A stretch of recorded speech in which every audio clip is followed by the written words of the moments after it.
میں آپ کو ایک چھوٹی سی مثال دیتا ہوں. میں آکسفورڈ گیا تھا اور آکسفورڈ میں ایک سمپوزیم تھا، ایک انہوں نے سیمینار رکھا تھا قرآن کی تفسیر کا، اور اس میں انہوں نے علماء محققین بلائے تھے تقریباً 250، اور ان 250 میں سے 230 کے قریب غیر مسلم تھے.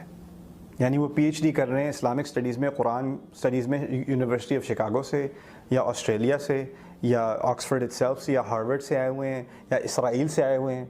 دنیا جہاں سے آئے ہوئے تھے، ان کا ہر ایک کا ایک تھیسس تھا. کسی کا اس سورت کے بارے میں تھیسس ہے، کسی کا قرآن کی تاریخ کے بارے میں تھیسس ہے. غیر مسلم جو اسلام پڑھ رہے ہیں، اسلام پر پی ایچ ڈی کر رہے ہیں، تقریباً 250 کے قریب. ان میں سے 20 تقریباً مسلمان تھے. میں بھی آبزرو کرنے گیا تھا. اب یہ لوگ اپنی پی ایچ ڈی تھیسس پیش کرتے ہیں. اس بندے نے 4 سال تحقیق کی ہے کسی ایک صورت پہ، اور اس کا ایک پورا تھیسس ہے، وہ ہائپوتھیسس میں پیش کر رہا ہے اسٹیج پہ آ کے، اور باقی جو اسٹیج پہ وہ جو آڈینس میں بیٹھے ہیں وہ اس کی دھجیاں اڑا دیتے ہیں. یہ غلطی ہے، یہ غلطی ہے، اس بات کی تو کی نہیں بنتی، یہ تحقیق تو آپ نے غلط کی ہے، یہ غلط کیا ہے، یہ غلط کیا ہے. اور وہ جس کی تنقید ہو رہی ہے وہ ان کا شکریہ کر رہا ہے. وہ کہہ رہے ہیں اچھا، یہ بہت اچھا کامنٹ کیا آپ نے، وہ نوٹ کر رہا ہے. یعنی اس کے نزدیک اس کو ان کی تنقید کی ضرورت تھی. اور جب وہ بریک لیتے ہیں تو سارے اکٹھے جا کے لنچ کرتے ہیں. اور میں اس سمپوزیم میں بیٹھا حیران کہ دیکھو یہ لوگ آپس میں اتنا شدید اختلاف کرتے ہیں.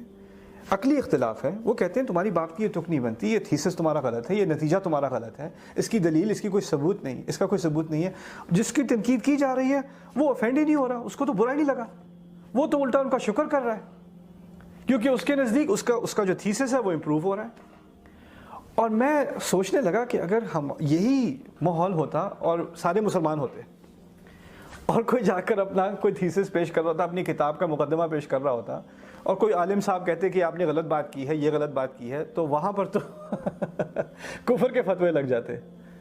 یعنی ہمارے ہاں اختلاف کرنے کی صلاحیت، عقلی اختلاف کرنے کی صلاحیت جذبات کو لائے بغیر، وہ ہمارے ہاں ختم ہو چکی ہے یا بہت کم ہو چکی ہے.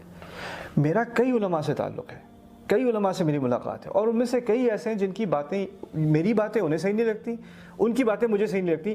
100% تو آپ نہ اپنی بیوی سے کبھی یا اپنے شوہر سے اتفاق کر سکتے ہیں، یا ماں یا باپ سے کر سکتے ہیں. کوئی 2 بھائی کسی بات میں کبھی ہمیشہ 100% اتفاق نہیں کرتے. تو 2 علماء اگر کسی بات میں 100% اتفاق نہیں کرتے تو یہ تو انسانی حقیقت ہے، یہ کوئی مسئلہ تھوڑی ہے، یہ تو انسان کی حقیقت ہے شروع سے.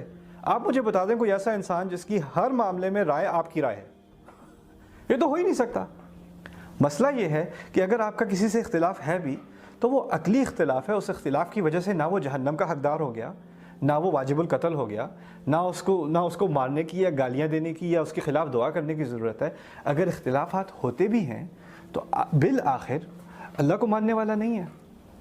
اللہ کے نبی کو صلی اللہ علیہ وسلم ان کا نام سن کے صلی اللہ علیہ وسلم کہنے کا حقدار نہیں کہتا کیا؟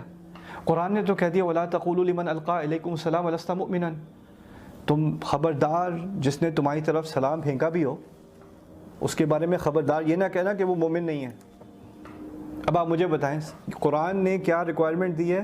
سلام کیا ہے کسی نے، سلام کے بعد مجھے اس کے ایمان پہ شک کی کوئی گنجائش نہیں رہی. اگر اس نے کوئی غلط بات کی بھی ہے تو بات کی تنقید کرو، شخص کی تنقید کیا کر رہے ہو؟